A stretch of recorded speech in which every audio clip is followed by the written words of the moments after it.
नमस्कार, आप देख रहे हैं एएनबी न्यूज। आपके साथ मैं हूं पूजा परमार। अगर आपको या आपके परिवार में कोरोना वायरस के लक्षण दिखाई देते हैं तो आप इसे नजरअंदाज ना करें और तुरंत ही कोरोना वायरस की जांच करवाएं, क्योंकि ये देखने में आया है कि देश में कोविड-19 से मरने वालों का जो आंकड़ा बढ़ रहा है उसकी एक वजह यह भी है कि कई लोग सही वक्त पर इसकी जांच नहीं करवाते हैं, इसे लगातार नजरअंदाज करते हैं। इसलिए एएनबी न्यूज आपसे आग्रह करता है कि अगर आप में कोरोना वायरस के लक्षण दिखें तो आप इसकी जांच करवाएं और इस वायरस को जड़ से मिटाने में सहयोग करें।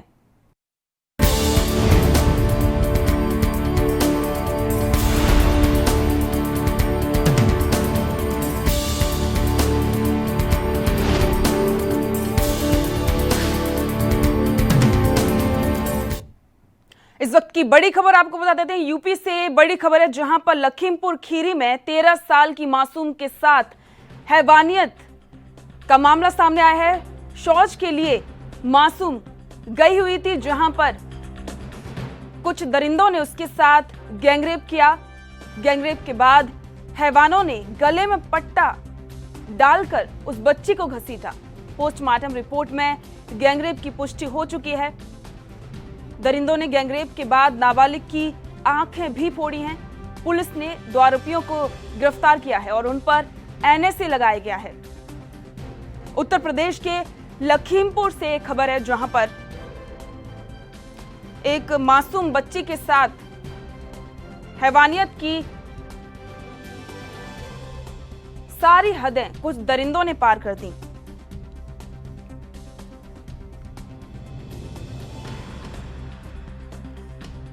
तेरह साल की मासूम शौच के लिए गई थी, जहां पर कुछ दरिंदों ने मिलकर उसके साथ गैंगरेप किया।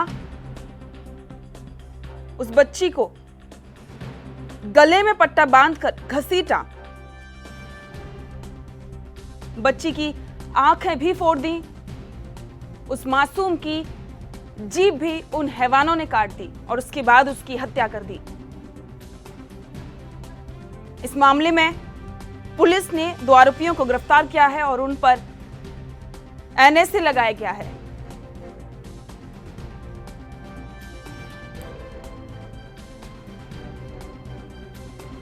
लखनऊ से हमारे संवाददाता पुनीत मोहन हमारे साथ जुड़ गए हैं। पुनीत जी, लखीमपुर की एक घटना है जहां पर एक मासूम के साथ गैंगरेप हुआ है, क्या जानकारी है?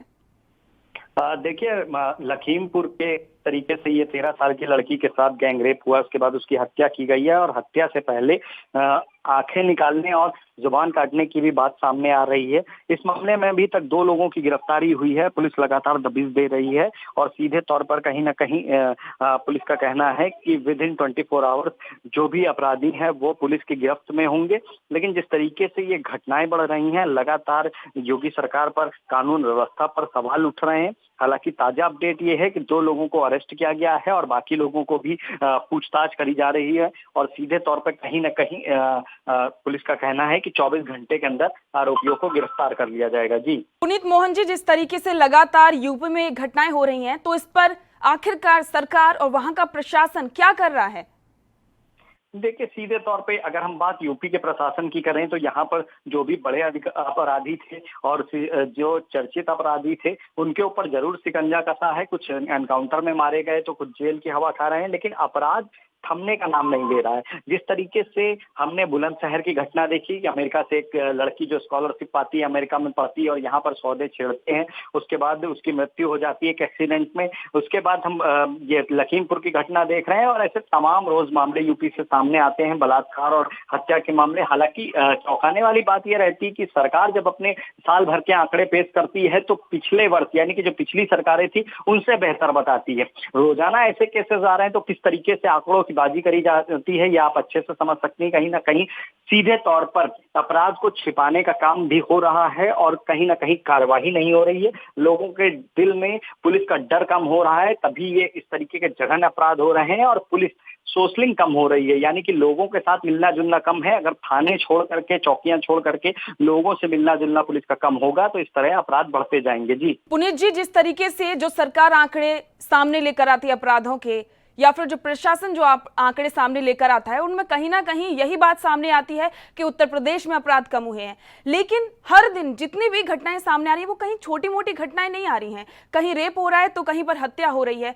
क्या कहना चाहेंगे कि सरकार का या फिर प्रशासन का इन आंकड़ों को छुपाना कितना सही है? देखिए, सीधे तौर पे जिस तरीके से आंकड़ों की बाजीगरी का खेल उत्तर प्रदेश में चल रहा है, चाहे वो कोरोना के मामले हो, चाहे वो क्राइम के मामले हो, ये कतई सही नहीं है, क्योंकि अपराध छिपाने से अपराध और बढ़ता है। और सीधे तौर पर ऐसे अधिकारियों पर सख्त कार्रवाई होनी चाहिए जो अपराध छिपाने का काम करते हैं। इसके साथ ही जो ये विभत्स घटना हुई है लखीमपुर के ईसानगर थाने में, पिता का साफ तौर पे कहना है कि बदमाशों ने उसकी बेटी के साथ गैंग रेप किया है, उसकी आंखें निकाली है, उसकी जीभ भी काटी है। हालांकि पुलिस आंखें निकालने के बयान से मुकर रही है। साफ तौर पर पुलिस का कहना है कि आंखें नहीं निकाली गई हैं, लेकिन साथ ही पुलिस ये भी कह रही है कि आरोपियों पर एनएसए के तहत कार्रवाई करी जाएगी और सीधे तौर पर कहीं ना कहीं दबिश दी जा रही है। मेडिकल जांच में भी रेप की पुष्टि हो चुकी है। शुक्रवार से वो दोपहर से गायब थी। सीधे तौर पर जो भी इसमें लापरवाह हैं, क्योंकि अगर गायब थी तो अगर पुलिस से संपर्क लड़की के पिता ने किया था, तो जो भी इसमें लापरवाह पुलिसकर्मी है उनके खिलाफ भी कड़ी कार्रवाई होनी चाहिए, तभी ये नाजीर बनेगी और जो दूसरे पुलिसकर्मी हैं वो खासा एक्टिव होंगे। जी पुनीत मोहन जी, ये बात सामने है कि बच्ची शौच के लिए गई थी, जबकि सरकार ये भी दावा करती है कि शौच के लिए वहां पर व्यवस्था की जा रही है, ग्रामीण क्षेत्रों में भी शौचालय बनाए जा रहे हैं। तो क्या लखीमपुर में कोई शौचालय की व्यवस्था नहीं है? देखिए, सीधे तौर पर शौचालयों का खेल जो है, जो प्रधानमंत्री योजना के तहत मिलता है, गांवों में बात हुए थे शौचालय बनाने की, उसमें ग्राम प्रधान, ग्राम सचिव, तमाम ऐसे अधिकारी हैं और ग्राम प्रधान के साथ मिलकर के उनका खेल जारी है। लगातार शौचालय के नाम पर केवल एक चारदीवारी खड़ी कर दी जाती है, पैसा पास करा लिया जाता है। देखिए, अगर गांव में शौचालय की व्यवस्था होती और घर घर शौचालय देने की जो बात थी, जो बीजेपी की मुहिम थी, अगर घर घर शौचालय होता तो शायद इस लड़की को बाहर शौच के लिए नहीं जाना पड़ता। और दूसरी बात, बाहर शौच को लेकर के भी सरकार तमाम तरीके का अभियान चला रही है, उनका पैसा पास हो रहा है। आखिर वो पैसा कहाँ जा रहा है? ना तो शौचालय बन रहा है, क्योंकि आंकड़ों में तो शौचालय के निर्माण दिखाए जाते हैं कि एक साल जैसे ही होता है सरकार का, वैसे ही वो दिखाएगी कि हमने इतने लाख शौचालय बनवाए। तो वो आखिर इतने लाख शौचालय कहाँ हैं? एक साथ तो बने नहीं है। जाहिर तौर पर जिलों का आंकड़ा दिया जाता है, गांवों का आंकड़ा दिया जाता है, ग्राम प्रधान आंकड़ा देता है, ग्राम विकास ग्राम सचिव को, ग्राम सचिव बीडीओ को, एक प्रक्रिया है। लेकिन आप सच्चाई इस बात की इस तरीके से समझ लीजिए कि कागजों पर शौचालय जरूर बने हैं, गांवों में शौचालय नहीं बने हैं। सीतापुर में भी एक ऐसा गांव है जहां पर शौचालय के नाम पर केवल और केवल भ्रष्टाचार हुआ है, लेकिन आज तक किसी के ऊपर कोई कार्रवाई नहीं हुई। और उससे सटा जिला लखीमपुर है, जहां ये घटना शौचालय न होने के कारण ही आपको देखने को मिल रही है। जी बिल्कुल पुनीत मोहन जी, योगी सरकार, योगी आदित्यनाथ खुद ये दावा करते हैं कि उनकी सरकार में काफी ज्यादा काम हुआ है, काफी यूपी का विकास हुआ है। लेकिन यूपी का विकास हुआ या नहीं हुआ, लेकिन वहां पर अपराध जरूर बढ़े हैं। तो अब लगता है कि आखिरकार यूपी सरकार कब जागेगी, कुछ काम इस पर कर रही है? देखिए, सीधे तौर पर कानून व्यवस्था पर लगातार कार्य जारी है, लेकिन एक के बाद एक जिस तरीके की बड़ी घटनाएं हो रही हैं, कहीं ना कहीं सरकार के लिए भी एक ऐसा सबक का मौका है कि जो भी अधिकारी लापरवाह हैं, जो झूठे आंकड़े पेश करके मुख्यमंत्री को गुमराह कर रहे हैं या उनको गुमराह करने की कोशिश करी जा रही है, अब उन पर सख्त कार्रवाई हो, ऊपर से नीचे तक फिल्टर मारा जाए और अच्छे अधिकारियों के हाथ में कमान दी जाए, ऐसे अधिकारियों के हाथ में कमान दी जाए जो फील्ड पर ज्यादा रहते हैं, अपने ऑफिस में कम समय देते हैं, फील्ड पे ज्यादा रहते हैं, जनता के बीच में ज्यादा रहते हैं। सबसे बड़ी कमी रहती है इन केसों में गांव में, क्योंकि पुलिस जो है वो सोशल नहीं होती है, लोगों से संपर्क में नहीं होती है, और इस तरीके के नजरिए रखने वाले जो लोग होते हैं, जिनकी गंदी नीयत होती है, उनके बारे में उनको कोई जानकारी नहीं होती है। अगर पुलिस गांव जाएगी, बाजार में लोगों से मिलेगी, तो कहीं ना कहीं उनको किसी न किसी के माध्यम से बात जरूर पता चलेगी कि इस गांव में इस तरीके का एक व्यक्ति है। उस पर प्रॉपर अपनी एक नजर बना करके अगर पुलिस रखे तो इस तरह की घटनाओं पर सीधे तौर पर रोकथाम लगाई जा सकती है। जी पुनीत मोहन जी, बहुत ही इस पर सजग रहने की जरूरत है। आपका बहुत बहुत शुक्रिया जानकारी के लिए। आपको बता दें कि ये खबर उत्तर प्रदेश के लखीमपुर से है, जहां पर एक मासूम बच्ची कुछ दरिंदों की हैवानियत का शिकार हुई है, जिस पर एक बार फिर से वहां के प्रशासन पर और सरकार पर लगातार सवाल खड़े हो रहे हैं कि आखिरकार सरकार और प्रशासन क्या कर रहा है।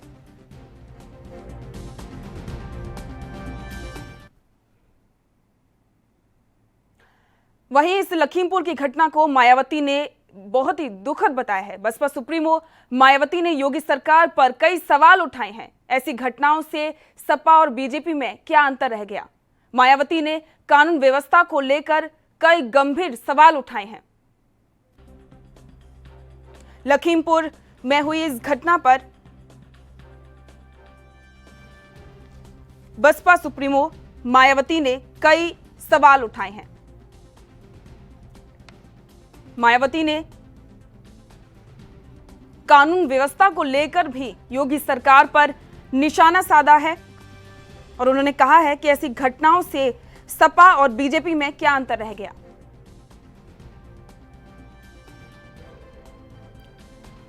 लखीमपुर खीरी में एक 13 साल की मासूम बच्ची के साथ गैंगरेप हुआ है, जिस पर तरह तरह की प्रतिक्रियाएं सामने आ रही हैं। वहीं अब बसपा सुप्रीमो मायावती ने भी इस पर प्रतिक्रिया दी है और इस मामले में योगी सरकार पर कई सवाल उठाए हैं।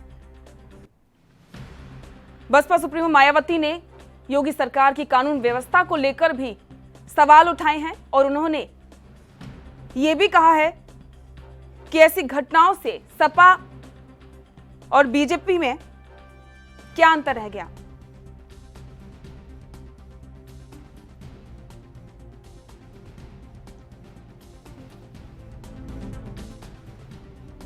आपको बता दें कि उत्तर प्रदेश के लखीमपुर में एक मासूम बच्ची के साथ गैंगरेप हुआ है, जिस पर कई सारी प्रतिक्रियाएं सामने आ रही हैं। उत्तर प्रदेश सरकार के साथ साथ वहां के प्रशासन पर भी सवाल उठाए जा रहे हैं और अब बसपा सुप्रीमो मायावती ने भी योगी सरकार पर कई सवाल उठाए हैं और उस पर कई गंभीर आरोप भी लगाए हैं। वहां की कानून व्यवस्था को लेकर भी मायावती ने योगी सरकार पर निशाना साधा है। उन्होंने कहा है कि ऐसी घटनाओं को देखते हुए सपा और बीजेपी में क्या अंतर रह गया।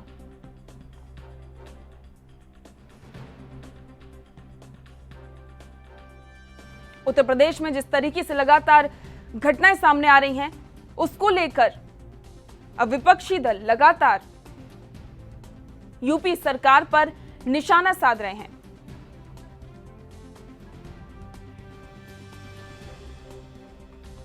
पुनीत मोहन हमारे साथ जुड़ गए हैं। पुनीत जी, बसपा सुप्रीमो मायावती ने योगी सरकार पर इस मामले पर कई सारे गंभीर आरोप लगाए हैं, क्या कहना चाहेंगे?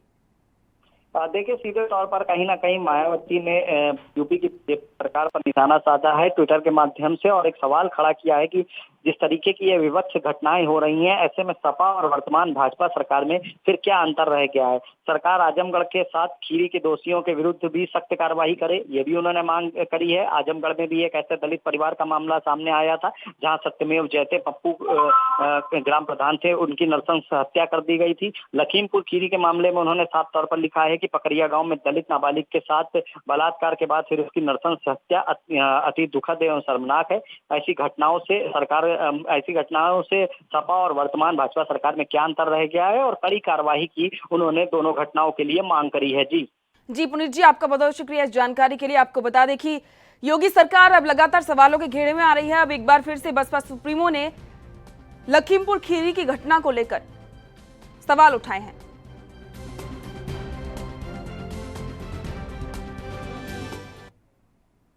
वहीं सुदीक्षा भाटी केस में 2 आरोपियों की गिरफ्तारी हो चुकी है। आरोपियों ने छेड़खानी से इंकार किया है।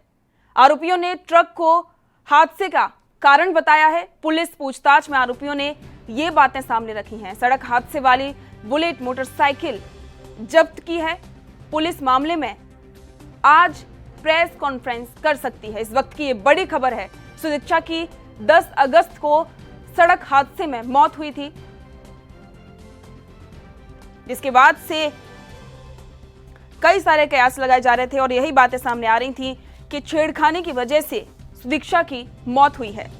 और वहीं अब पुलिस ने जिन आरोपियों की गिरफ्तारी की है, उन्होंने पूछताछ में यह बताया है कि उन्होंने किसी तरीके की छेड़खानी नहीं की है और इस हादसे की वजह ट्रक है। उन्होंने कहा है कि ट्रक मोटरसाइकिल की चपेट में आने से सुदीक्षा की मौत हो गई। और वहीं इस मामले में यह भी बातें सामने आ रही है कि आज पुलिस प्रेस कॉन्फ्रेंस कर सकती है। आपको बता दें कि सुदीक्षा की 10 अगस्त को सड़क हादसे में मौत हुई थी। इस बारे में और अपडेट के लिए पुनीत मोहन हमारे साथ जुड़ गए हैं। पुनीत जी, ये जो घटना हुई है इसमें पुलिस लगातार पूछताछ कर रही है, 2 आरोपियों को भी गिरफ्तार किया है, क्या अपडेट है इसमें? देखिए, सीधे तौर पर सुदीक्षा बाटी बुलंदशहर की एक ऐसी लड़की जो अपने बलबूते पर स्कॉलरशिप प्राप्त करके अमेरिका में पढ़ाई कर रही थी। इसी 20 तारीख को उसे वापस अमेरिका जाना था, लेकिन 10 तारीख को बुलंदशहर में कुछ सौदे उसे परेशान करते हैं, गाड़ी का पीछा करते हैं और एक्सीडेंट होता है जिसमें उसकी मौत हो जाती है। लगातार सवाल उठ रहे थे। पुलिस ने इसमें गिरफ्तारियां करी हैं। बुलेट से बताया जा रहा है कि सौदे से कई बुलेट भी गिरफ्तार करी गई हैं। लगातार जो बुलेट जब्त करी गई हैं उनके जो ऑनर हैं उनसे पूछताछ हो रही है, लोकेशन ट्रेस करी जा रही है। हालांकि पुलिस का साफ तौर पे कहना था कि एक्सीडेंट उस वजह से नहीं हुआ, लेकिन लड़की के चाचा का साफ तौर पे कहना था कि वो लोग पीछा कर रहे थे, परेशान कर रहे थे, इस वजह से ऐसा हुआ है। और सीधे तौर पर कहीं ना कहीं पुलिस इस मामले में लोगों से पूछताछ कर रही है। कई लोगों को अरेस्ट भी किया गया है। 2 लोगों की अरेस्टिंग की बात सामने आ रही है जिनका इन्वॉल्व होने का मैटर सामने आ रहा है और उससे पूछताछ लगातार जारी है। जी पुनीत मोहन जी, आरोपी जो पकड़े गए हैं उनसे पूछताछ में उन्होंने ये कहा है कि उन्होंने किसी तरीके की छेड़खानी नहीं की, क्या कहना चाहेंगे? देखिए, सीधे तौर पर जांच का विषय है और पुलिस को हर एक बिंदु से जांच करनी चाहिए, क्योंकि जिस तरीके से सुदीक्षा के जो चाचा हैं उन्होंने आरोप लगाया कि सौदे परेशान कर रहे थे, उसके बाद उन्होंने पीछा किया और उसी के चलते उनकी गाड़ी का एक्सीडेंट हुआ जिसमें उनकी भतीजी की मृत्यु हुई है।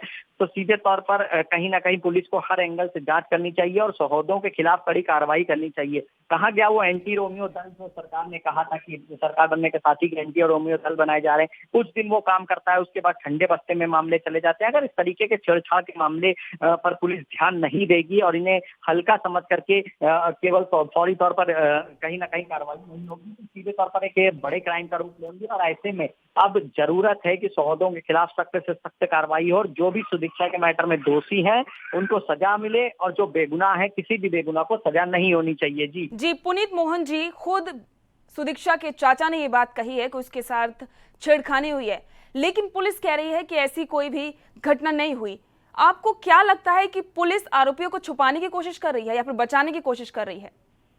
देखिए, सीधे तौर पर जब किसी जिले में एक बड़ा क्राइम हो जाता है और उसके बाद कहीं ना कहीं सीधे तौर पर बचाव की बात शुरू हो जाती है। कानपुर में संजीत यादव कांड में भी हमने देखा कि पुलिस की लापरवाही से परिवार के पैसे भी चले गए और उनका लड़का भी उनको नहीं मिला, लेकिन कहीं ना कहीं सीओ को बचाने की पूरी बात हो रही थी जिनकी मुख्य भूमिका थी लापरवाही में। और सीधे तौर पर लेकिन जब वो परिवार धरने पर बैठा तो मामला काफी आगे बढ़ा और उसके बाद उसकी जांच हुई और कहीं ना कहीं संजीत यादव मृत हो चुका है, ये बात की जानकारी भी उनको मिली। तो सीधे तौर पर पुलिस के और लड़की के चाचा के बयान में विरोधाभास है और सीधे तौर पर जांच का विषय है। पुलिस को जांच करना चाहिए, हर एक एंगल से जांच करना चाहिए और दोषियों को कड़ी से कड़ी सजा दिलानी चाहिए। जी बिल्कुल पुनीत जी, आपका बहुत बहुत शुक्रिया इस जानकारी के लिए। आपको बता दें कि सुदीक्षा की 10 अगस्त को मौत हुई थी, इस पर लगातार पुलिस कार्रवाई कर रही है।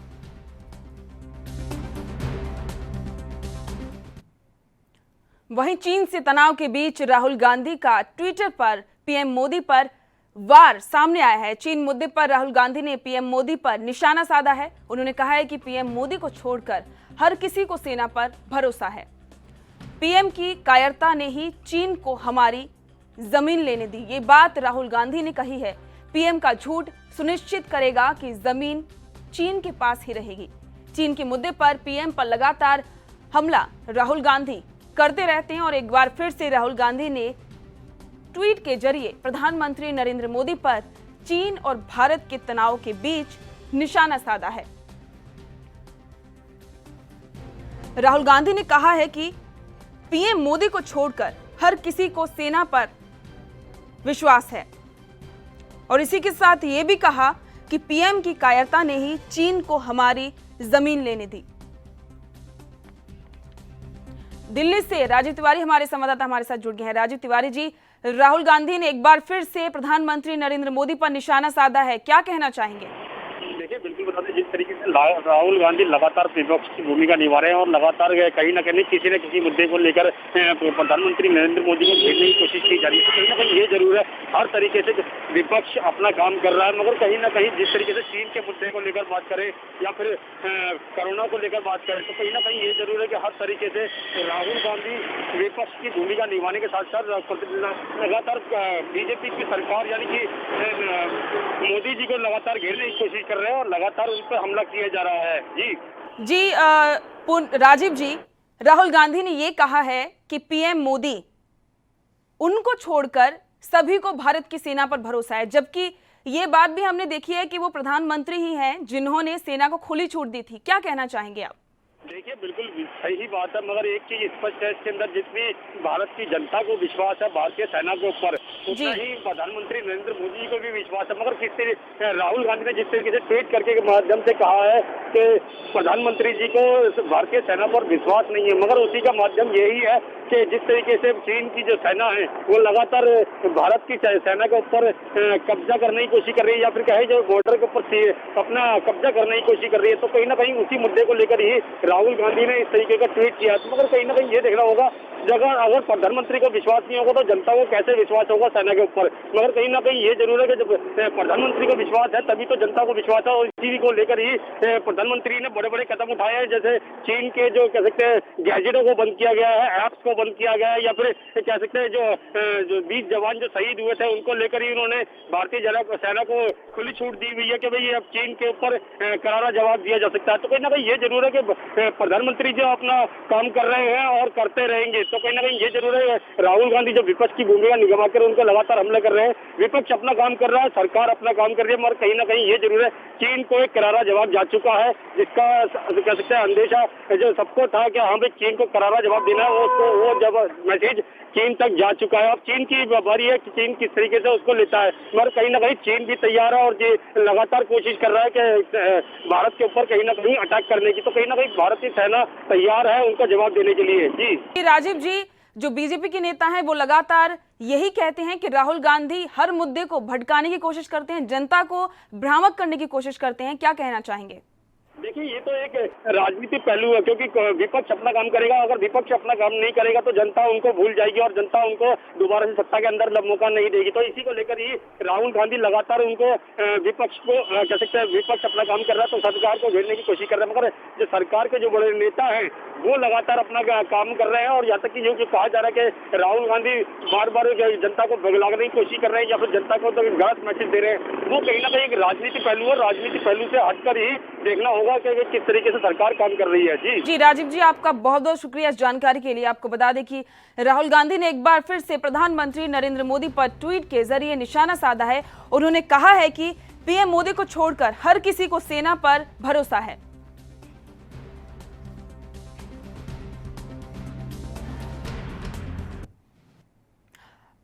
अगली बड़ी खबर आपको बता देते हैं, जम्मू कश्मीर में करीब 5 महीने बाद वैष्णो देवी की यात्रा एक बार फिर से शुरू हो गई है। कोरोना के चलते पिछले 5 महीने से ये यात्रा रुकी हुई थी। इस बार श्रद्धालुओं के लिए नए नियम बनाए गए हैं। सभी श्रद्धालुओं को चेहरे पर मास्क लगाना होगा और इसी के साथ श्रद्धालुओं को कोरोना की रिपोर्ट भी लानी होगी। रिपोर्ट नेगेटिव होनी चाहिए और इसी के साथ वहां का स्थानीय प्रशासन भी लगातार श्रद्धालुओं की जांच करेगा।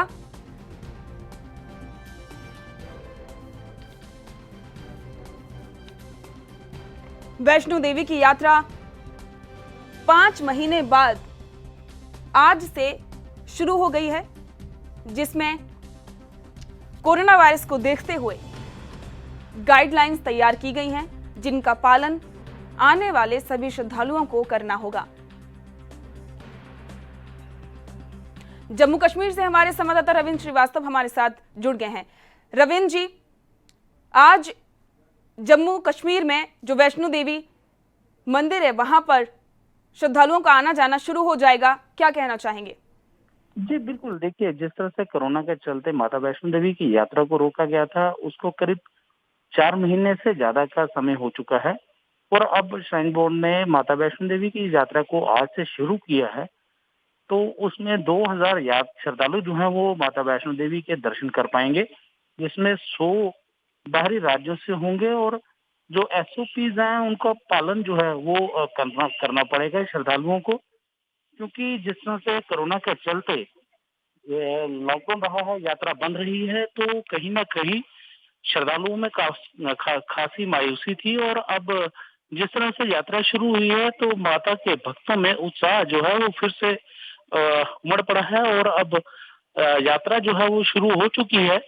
हालांकि जो प्रिकॉशंस हैं वो लिए जा रहे हैं। टेस्टिंग जो है वहां पर जो श्रद्धालु आ रहे हैं उनकी टेस्टिंग की जा रही है। रैंडमली उनको चेक किया जा रहा है। नेगेटिव आने के बाद ही यात्रा का जो है वो शुरू किया जाएगा।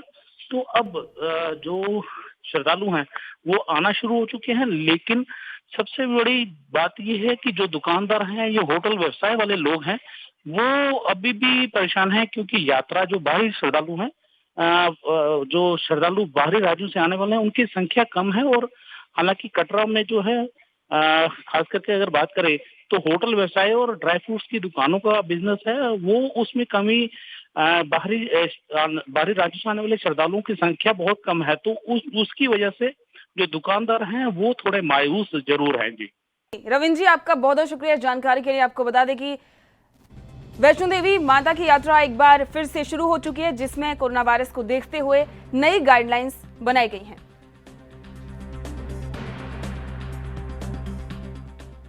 और इसी के साथ इस बुलेटिन में फिलहाल इतना ही। देश दुनिया की तमाम खबरों को जानने के लिए देखते रहिए ANB न्यूज। नमस्कार।